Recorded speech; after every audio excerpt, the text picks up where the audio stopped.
Hello and welcome to the Behind Closed Doors podcast. My name is Alicia Aberley and I'm so grateful that you have joined us in this space.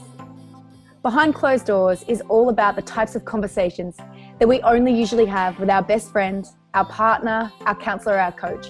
And sometimes it's the conversations that we don't actually have with anybody else at all. The women that are interviewed in this space are all women that are making a difference to the planet. They're women that are inspiring and empowering. The intention is that you too will feel inspired and empowered by these conversations. So grab a cup of your favorite drink, pop your feet up, and enjoy this episode of Behind Closed Doors. Hello and welcome to today's episode of Behind Closed Doors. Today's guest has been described as the Steve Jobs of Sexuality. With a 23-year career in the health, wellness, and healing field, her inner struggle, illness, trauma, and disease would become the perfect pathway to unleash her unique soul calling and gifts from within. She is a publisher on Amazon with The Adventures of Pinky Fairway, a journey to awaken the spirit and set the self free.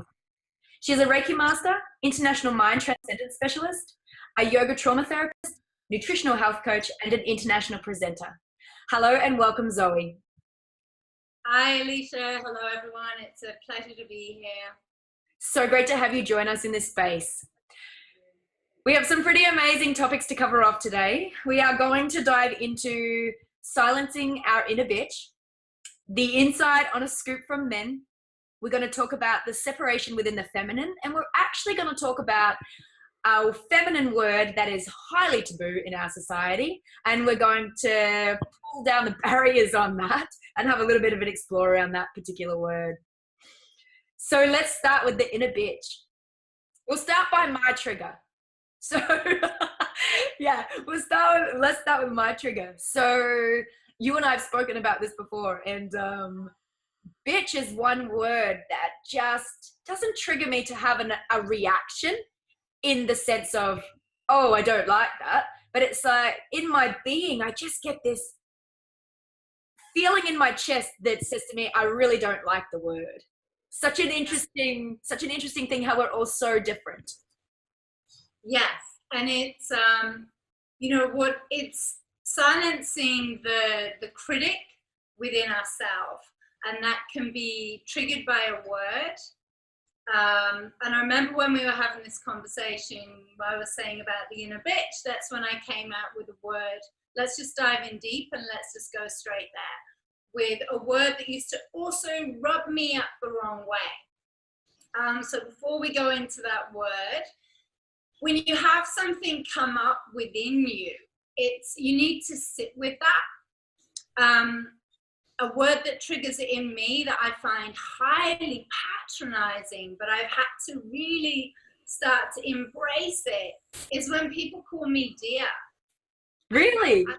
Yes, I find it, and it's the most endearing. It means beloved, and right, but because my association is a 17, 18-year-old and drunk men on the other side of the bar and serving a beer, and it was like thanks love, thanks dear, and I found it very, very patronizing. And it was really, really recently last year when one of my girlfriends kept saying to me, thank you my dear, and I was like, fuck, that is really, I said, every time you say that, I feel this little inner bitch coming up inside of me, this reaction, and I'm like this pompousness coming up inside me, and I was like, I found it very demeaning and very like this, and it was good to get that out. It's refreshing. We had this beautiful conversation about bitch, and it's about silencing the critic within, and the critic within is part of your personality. It's your ego, but it's when it starts taking over, because then you go out into the world and all you hear is dear, dear, dear, or bitch, bitch, bitch. You're like in this constant state of reaction. And the only way you get past that is where you start embracing the words. And as a teenager, the word for me was the word cunt. I hated the word cunt. And as a teenager, because I used to hang around with mostly guys, they would say it a lot. And I was like, okay, I need to embrace the word. I need to start loving the word. And then I started really loving the word. And then it wasn't until while I was doing the research for my book, and my book, a lot of it is talking about pussy love and loving your yoni. And I kept hearing the word yoni all the time, yoni, yoni. And I was like, oh! And then I came across the word cunt and I started researching it. So why don't we, do you want to go a little bit deeper into that? Because we had this great conversation, and a word, we have such an association with it being shameful or bad, or we're not supposed to say it. And when I actually did the research for it, I was like, wow, next time somebody calls me a cunt, I'm going to say thank you. I'm going to, it's one of the highest honors, one of the highest. So if you're sitting there right now listening to this and you're a little bit twitchy, good, because it's like time to embrace it. Should we start off where it actually comes from? Yeah, for sure. And just to, from my perspective, I love the word. It's so funny, I was thinking, wow, I don't like the word bitch, but I'm really happy with the word cunt. And it's not a word that I use in my vocabulary. Guys love it. Yeah, I know. I remember you saying that. It's so funny. I actually asked my partner after we spoke about that. I don't know. Actually, he goes, at first he said, no, I wouldn't like that if you said that. He's like, what do you mean? And I was like, but what if it was in context like this? It's like, oh, maybe. It's like, wow, there you go.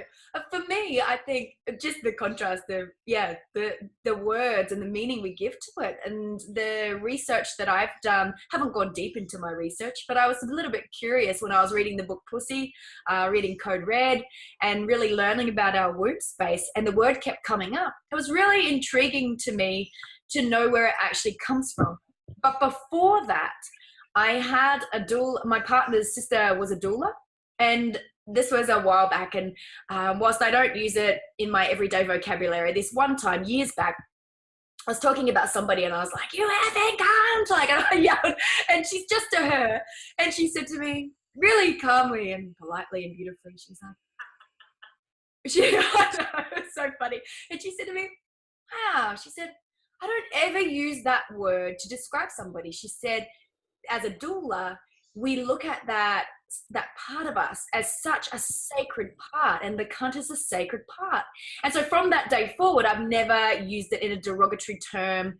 Again, I hadn't used it a lot in my terminology. I was really, really fired up that day. And but just understanding it, I have total comfort in being able to say it.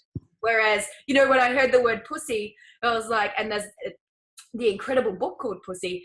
I remember my girlfriend saying to me, oh, Alicia, I'm reading this book. And she's like, it's called Pussy. And I've mentioned this in another podcast before, and it's like, what? She's like, and then when I started reading it, I was the same. I'm like, oh, I'm reading this book called Pussy. It's like, we just don't want to say it out loud because of what other people will think of us. But when we understand the origins and we understand the meaning and we tap into the feminine space, they're such empowering words, right? Really empowering. So please, Zoe, go into the origin. Love to hear that. So from my brief understanding and my brief research, what I found was it actually comes from the goddess Kanta. And it was a word to honor women, about them being a spiritually enlightened, very wise woman. So she was revered. Is that the right word? Revered. So she was really honored as who she was as a goddess. But then, as it said, I looked it up and it said, it was patriarchal men that wanted to, and I think it comes down, maybe they had a threat, the power, because it is the source of all creation. And it's almost like being manipulated and used in another way, but it was there to bring women down, to disempower, to make them feel shameful, where it's actually I think it describes your pussy so much more when the word vagina, like I remember hearing my kids go vagina, vagina, and I was like, and they were like they're 9 and 10 now, but they were 8 and 9, and I was like, it's actually just the inside is the vagina, and I was really open about it because it wasn't giving a whole picture of what it is. So I think it's a beautiful word. Guys love it. Like if you, what do guys want? I mean, maybe we just throw that in there. I mean, I've had some partners and, it's a beautiful place when you can step into a place of empowerment as a woman, and there's not this shame about your body, and you really step into that place of command, maybe commanding him get to his knees and honor you, like you want to honor you, and you say the word cunt, you like see the reaction that you're going to get. And if he's the majority of men love the word, it's because it's a word that they use. It's probably a word that's very much in their vocabulary, but because of society or, oh, don't say that word, it upsets me, I don't like it. It's, and I think it's really about debulking that and demystifying that. At the end of the day, it's just a freaking word. It's, but it's a sacred, also a place of honor. And I think that's really powerful for women when you really start honoring and loving your body and moving past that inner critic that keeps jumping up of, I can't say that, it's shameful, because of what we've learned or what we've learned from our well-meaning parents that didn't know any different. It's what they've learned, and unfortunately a lot of that has been overshadowed by the church and things to control. But that's it's a normal, I see it as a normal part of our body is your nose or your face, and I really feel we're in this beautiful time now of not just feminine empowerment but masculine empowerment, and really embodying both, and this sensual evolution. But it's more like taking it to a higher place, of a higher consciousness place, and not just the lower vibration stuff that we've sort of been within. So I think it's beautiful. And I think it's beautiful for your man if you're comfortable with saying the word, because then it sort of like opens them up. They can be a little bit more free. Yeah. In the worst way. I've like, my kids said, like if their dad, because we're separated, we have a great relationship. If dad ever heard us saying that word, cunt, he'd go nuts. And I said, well, maybe I need to explain to daddy what actually the word means. So I told them what the word meant, what it means. So at least they understand. It's not a derogatory word. It's not about bringing someone down. It's actually a really beautiful word. And then there's no taboo around it. And that's what I like. Right. And the more you react, then the more it's going to come up. It's like, when they say, don't think of a pink elephant, like all of a sudden that's all you're going to focus on. That's all you're going to see. So sit with it, embrace it, play a little game, and just see how that changes your inner, the old pattern that you've had, and you can start rewiring that in a playful way.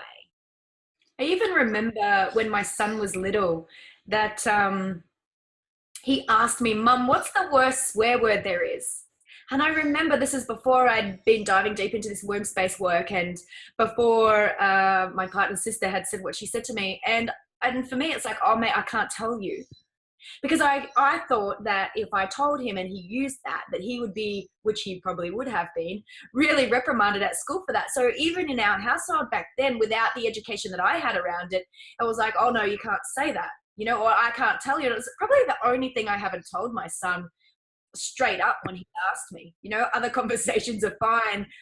Just seemed that, it's really interesting just to reflect back on that and to see where we're at now with the word. Totally. My children asked me what rimming meant.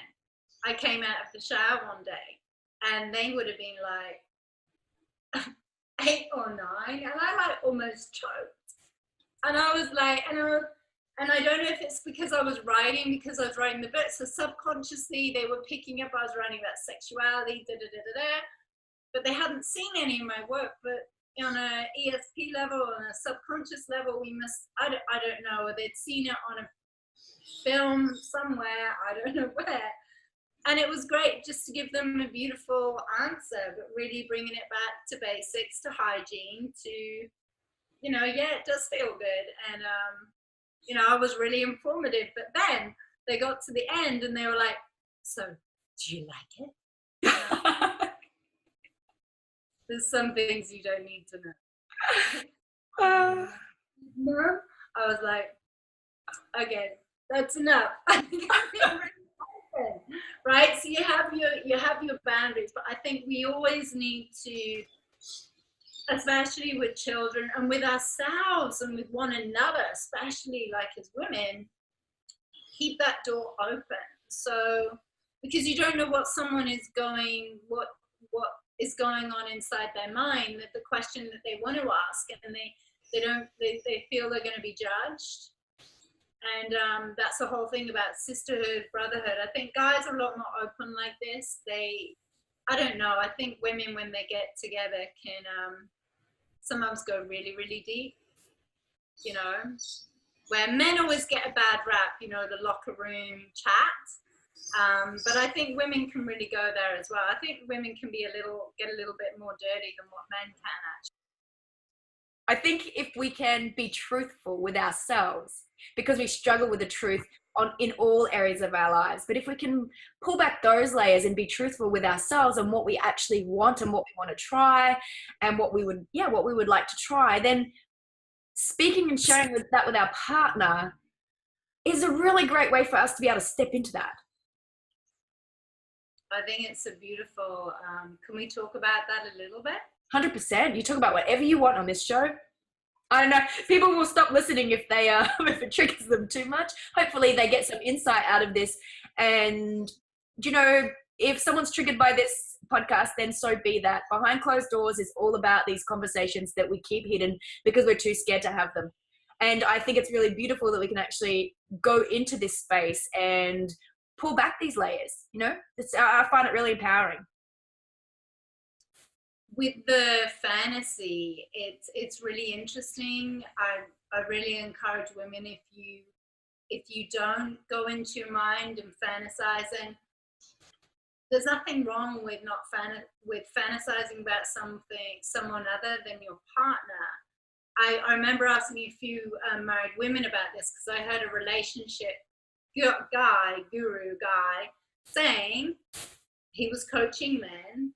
And it was the biggest load of bullshit. He said, if you're fantasizing about anyone else apart from your partner, it's emotional cheating. And I was like, that is fucking nuts. Like, that's creating shame and blame. Why the fuck would you, I should have asked, can I swear? Like, why would you fantasize about the person that you're married to?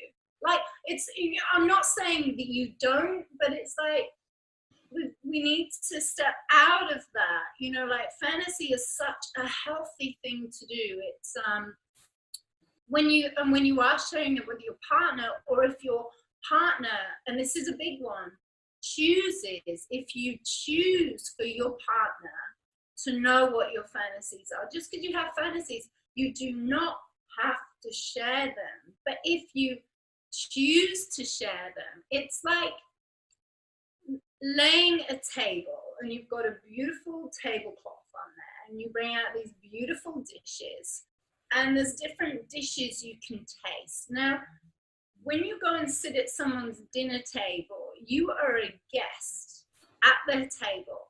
There may be things on the table you don't quite like. You may taste them, you think about tasting them, and they create massive you break down some massive barriers inside. But no, when you're at their table, you are a guest. you're a guest into their mind. I think it's a really big one. It's about, you can't judge them.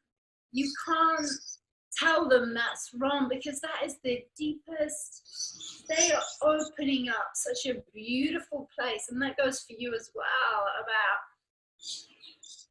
there's not many men that can really, that when I've shared my fantasies, you know, it's been beautiful, and go, wow, you're like so like very different to most women. And that's refreshing, because it, and then you start attracting the right people. But it's a real honor.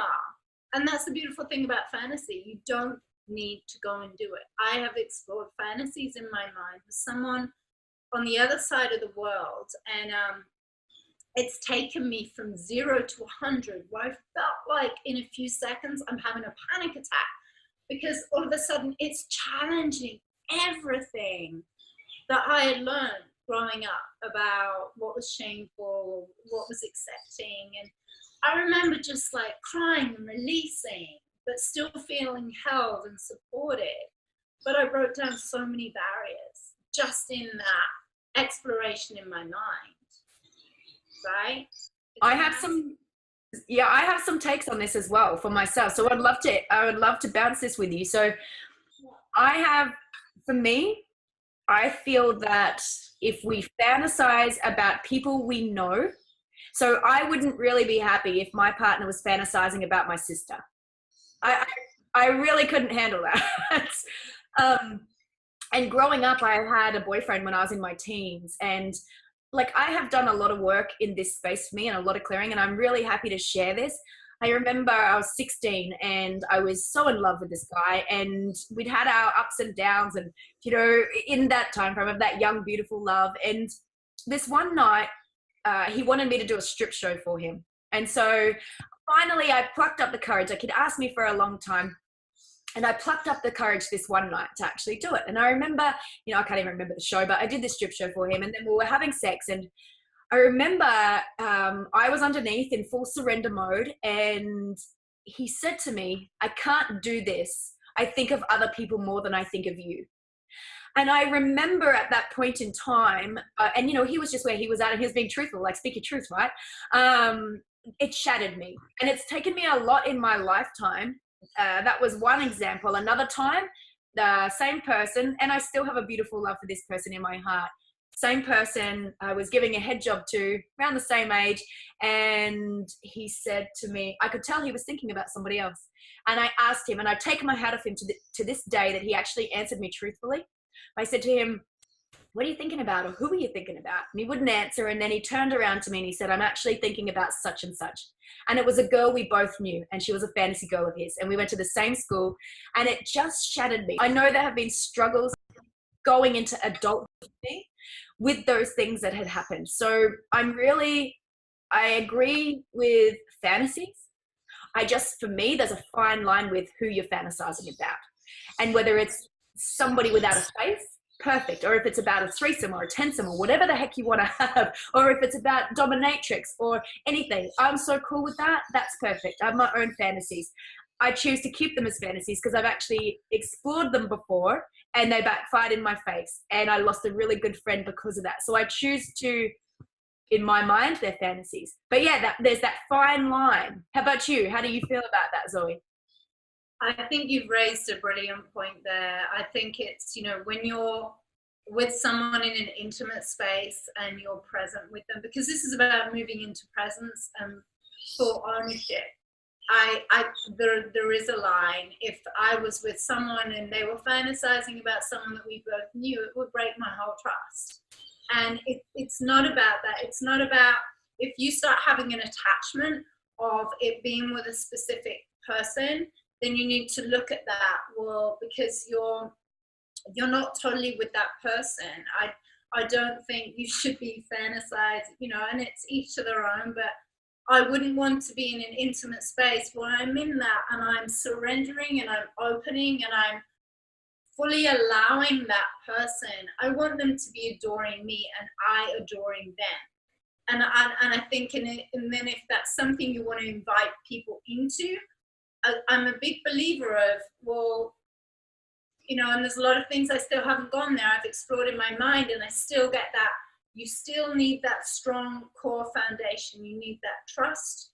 You need to know that you are there as that solid foundation no matter what. The others are like, if you choose to do that, the other people, the other energies that you invite in, because they're energies, then they're like sprinkling. It's not a replacement.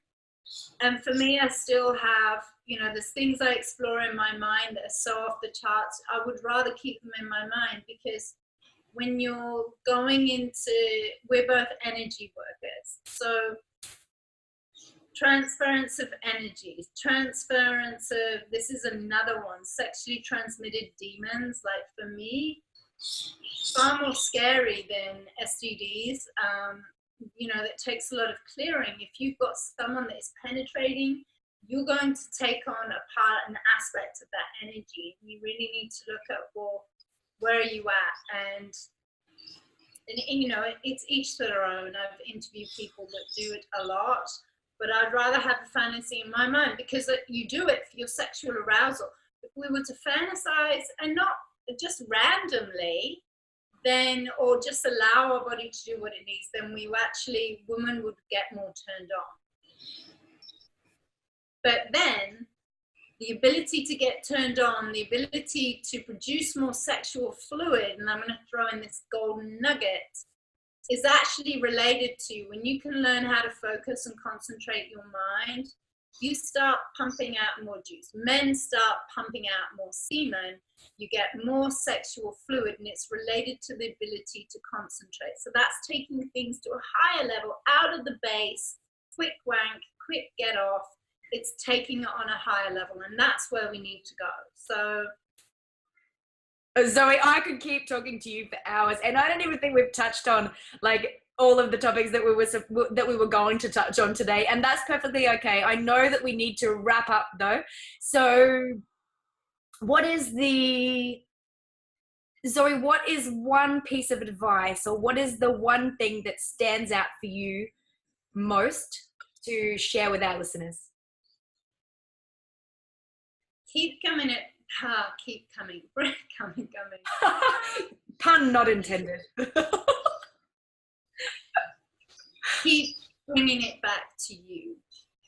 It's whatever is creating the resistance within, whatever is creating the separation, because that's all it is. It's a separation within. When you feel a discord, a disconnect, a reaction of maybe something you hear or you say, be gentle with yourself, nourish yourself, do some things like connect in nature, get out, move your body, get out of your head, and then sit and really spend some time with loving kindness without beating yourself up, to be really gentle and start to investigate, well, what is it within that is, because guaranteed it's going to be something that you really desire, or something that's of your higher self, and it's the disconnection between the higher self and where you're being at in the moment.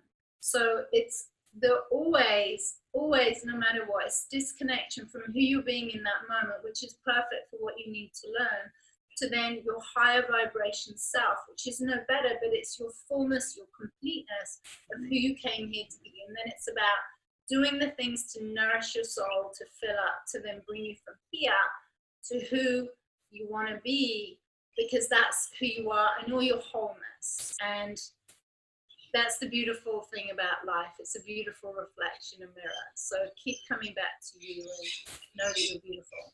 We're all learning. We're all in this together. We sure are. Absolutely. And if anything has triggered you today in this conversation, I highly recommend that you go away and do a little bit of your own research and actually sit in with that and see what that is for you. You know, the word, I'm going to go back to the word bitch and see, actually type in, I think I know now, it came to me while we were chatting about it, what that trigger point was, and it's an ex-boyfriend. So that's the first time I've had that awareness. It's really cool. If you just ask for the awareness, you'll get it. It'll come. That first thing you think, that's it.